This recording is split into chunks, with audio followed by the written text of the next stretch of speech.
Ha ha ho ho ho, and a couple of tra-la-las. That's how we laugh the day away in the merry Orlando bars. Buzz, buzz, buzz, chirp, chirp, chirp, and a couple of la-dee-das. That's how the crickets speak all day in the merry Orlando Housekeeping. bars. We get up at 12 and Housekeeping. Come back later, please. Housekeeping? Not now. Housekeeping? Go away. I come in anyway? No, go away. I come in anyway. Oh my God! I said no. Okay, I clean? No, get out of here. I clean now? No. I stay and watch? No. I get involved? What? I get involved with lady? What do you think? All right. Housekeeping number 3. For those of you regular viewers, you know what housekeeping is about, but for you new guys and for you new people, housekeeping is where we connect the dots so that we remind ourselves and you guys what the theme is so that we stay on point, and that is why, how do civilizations fail? And we provide an answer that is all civilizations fail because the people in the civilization are self-destructive, self-referential people that just love it. They're hardwired. They're going to take down that civilization one way or another. They can't. We can't help ourselves.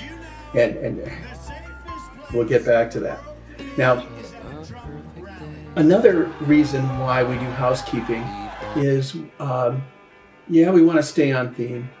But we also want to remind the viewers that we are weaving a story, weaving a web, a seamless web that is World War V. A seamless web that is World War V. That's alliteration. Pat on the back.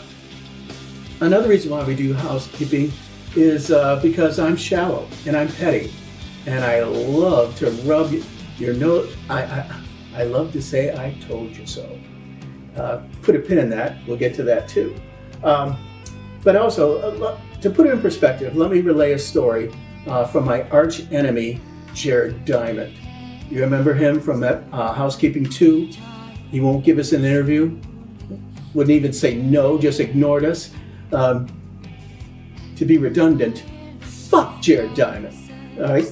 But anyways, he does have a funny story, a nice story that will help put this in perspective. And it's about Easter Island and that failed civilization. One of his students once asked him, and the reason for Easter Island's failed civilization, many, not everybody, but a lot of people say it's deforestation. Chopping down all the trees on an island, and it erodes the topsoil, no topsoil, no agriculture, everybody starves. A gradual death, terrible death. Many of them resorted to cannibalism. I mean, that's how bad a failing civilization can get. But I digress. The question the student asked was, what went through the mind of the guy who chopped down the last palm tree on that isolated island? What was he thinking as he chopped it down? And your mind just reels with possibilities. Was he selling popcorn? Did everybody gather around and eat peanuts, popcorn, and Coca-Cola? I don't think in the 1100s they had that, but yeah. Fireworks? Who knows? But maybe he would have started a web series. And that's what we're doing. That's World War V. Thank you, Jared Diamond, for that anecdote. I stole it. And by the way, have I said fuck you, Jared Diamond, recently? Anyways, let's talk about the episodes we've had, because I want you, if you haven't seen them, you need to go back because the dots are connected. We talked to a professor from New York University about oligarchies. No example in human history of an oligarchy ever working out. We're in the midst of an oligarchy, and he talks about how, why, and how to get out of an oligarchy. Sharp guy. We talked to Stefan Howe, an author from Copenhagen, Denmark, about capital punishment. And capital punishment isn't going to collapse a civilization, but it is sort of a measurement, a yardstick, where we can take consideration of who we are, what kind of people we are, and what proclivities, what tendencies, what needs, what itch do we need to scratch when it comes to capital punishment, executing our own, and even executing the innocent amongst us. Interesting episode. Stephen Howe, check it out. And then episode 18, we talked about climate change. I know what took you so long. Sorry, but that brings me to the I told you so moment. First of all, though, kudos out to Peter Ward, Doctor of Biology, Paleontology, more degrees than I can list. Great interview, Peter Ward. Thanks, dude. He's the go-to guy, by the way, when it comes to climate change. And he gave us some time off of his busy schedule in the middle of a blizzard. Yeah, think about that. Climate change, the guy's in Seattle and there's 18 inches of snow. Anyways, that's just, you couldn't write that in a fiction novel. But anyways, climate change. And here's my I told you so moment. Because I'm petty, I am shallow, but I love it.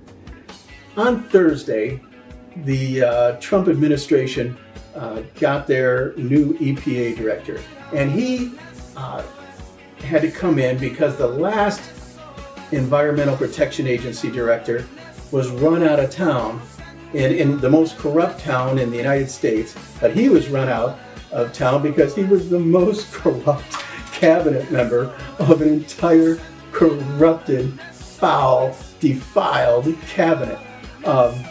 Remember Scott Pruitt? Does that name ring a bell? I mean, he was in the news every day, every other day for a scandal after scandal. Let's go through the list. I mean, fuck it, Scott Pruitt. Get another job. Get out of our lives. You're ruinous. Civilization's collapse. Why? Thank you, Scott. Nice try. Okay. Anyways, I got my producer saying, tamp down, tamp down, tamp down.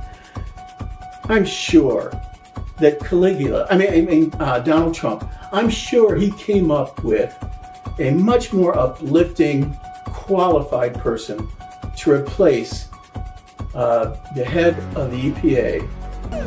Welcome to Con Air. All right, the Environmental Protection Agency has a new administrator, finally. On Thursday, the Senate confirmed Trump's pick, Andrew Wheeler, to run the agency that protects the nation's environment and, in turn, your health. So, who is he? All right, let's take a look. Andrew Wheeler began his D.C. career in environmental law at the Environmental Protection Agency during President George H.W. Bush's administration. All right, Wheeler then spent 6 years working in different roles on the Senate Committee on the Environment and Public Works. He also served as a longtime aide to Republican Senator James Inhofe from Oklahoma, a state well known for its oil production. And in case you forgot, Inhofe once rebutted climate change on the Senate floor using a snowball. In case we have forgotten, because we keep hearing that 2014 has been the warmest year on record, I asked the chair, you know what this is? It's a snowball. And that's just from outside here. So it's very, very cold out. Oh my God, it's cold out in winter and there's a snowball. There must not be any climate change. We have had this discussion before, right? In the 30s. And that's great. The U.S. people are beginning to show some self-awareness. But so fucking what? It just doesn't matter. Even if 100% of the people believed that it was a serious problem and that climate change was doing us all in, it wouldn't matter. Because, and here's evidence of that. Late last year, the U.S. government released its 4th National Climate Assessment. Not the first, the second, third, the 4th. And what's that? It's compiled by 13 federal agencies, 300 leading scientists, and they all came to for the 4th time, the conclusion: climate is changing, it's a serious problem, and humankind is contributing chiefly to the problem.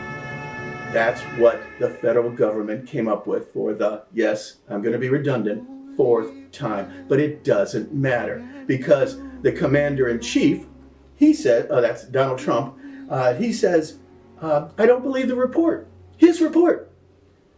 All that money, all that time, all that effort for the fourth time. And he doesn't believe the report. He says, and I quote, it's a hoax.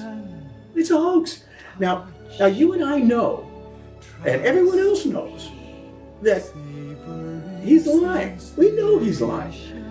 He doesn't believe it's a hoax, and yet he says that. And yes, he puts a lid on it. And yes, he talks to his 33% and those pesky wackadoodles. All right? Because here's the rub, and here's why this is a big, big problem. Throughout history, whenever an empire has collapsed, it's always been geographically located in the area of the collapse, a la Rome, for example. When Rome collapsed, Rome was fucked up. All right? Yes, there were some ripple effects throughout Europe, but nobody in Timbuktu or Japan gave a flying fuck. All right? It was geographically located.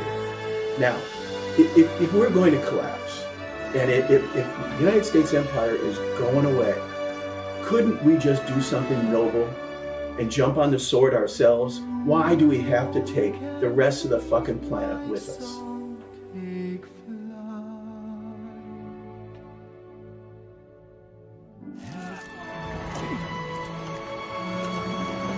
God bless America.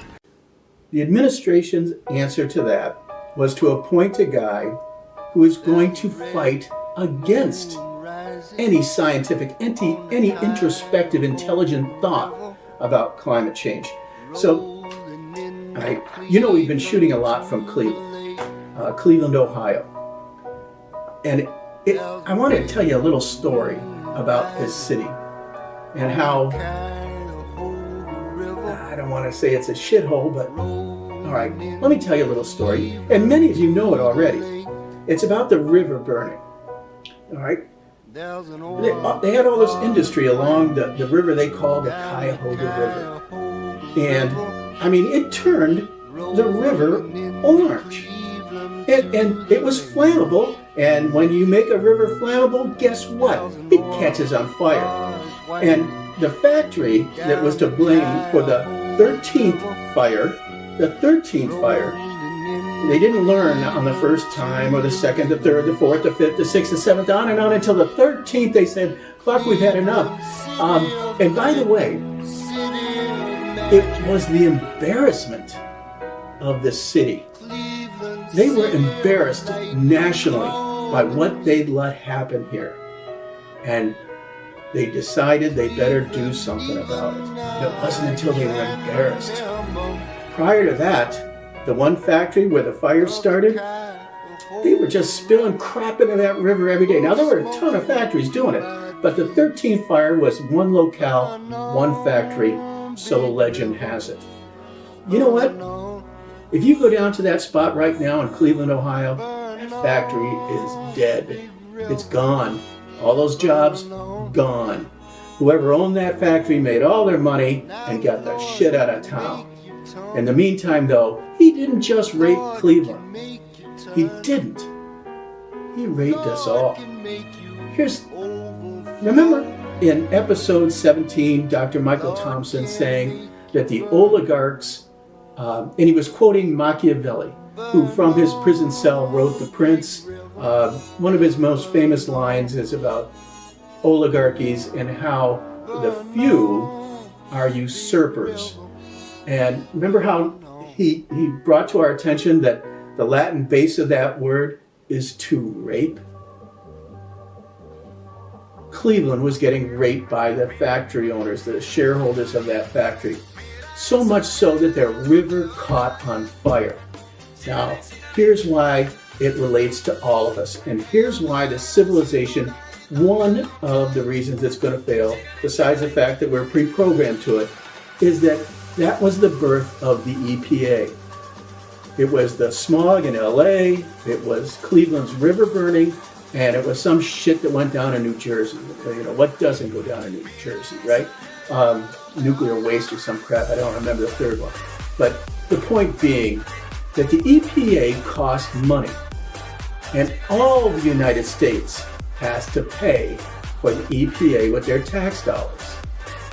Cleveland let those industrialists pollute the river, kill their lake, let it catch on fire, and brought national and international embarrassment to the city. But it took that, and then it took the EPA and the cost to the rest of the country, and the industrialists that own that factory, what the hell do they care? They made their money, got out of town. All right, enough with that speech. What else is going on? Producer, tell me, what do you got going on? We have Kickstarter that's getting ready to come out, so please pay attention. Follow us on Instagram, like us on Facebook. You will be starting to get notifications. We need your money. We want to get to more places. We want to have more conversations. Unfortunately, we can't do it without you. Yes, done. What? She just wants more cheese dip. Not true. Here, she mentioned the Kickstarter. We're really proud of the video we created for that.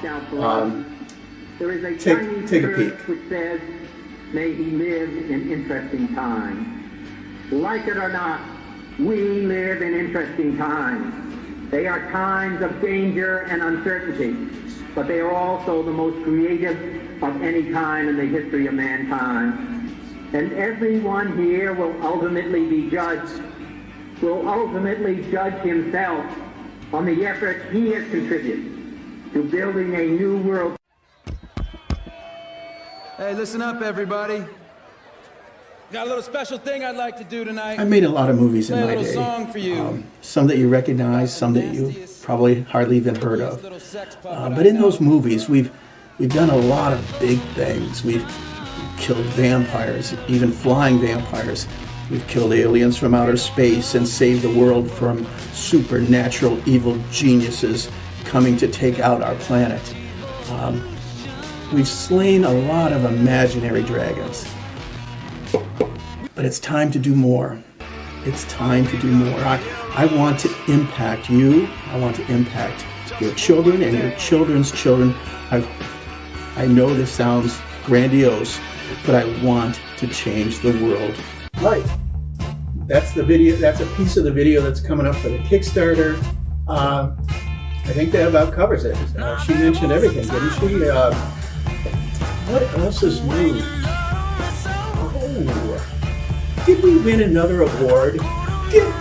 Last Housekeeping, we won our first award for Best Web Series. Another day, another award. Yes, we've won another award. We've put ourselves out there to 3 festivals. We were the finalist in 1, and we've won 2, the other 2. 2 out of 3. That ain't bad. So please tell your family, friends, and any other fool, more alliteration, that might like our web series. Spread the word, because we're telling a cautionary tale about why civilizations fail, and you all are in the midst of that civilization. Let's be aware. Let's put an end to this, or at least slow the process down. I'm Eddie. Thanks. So how do you like me so far?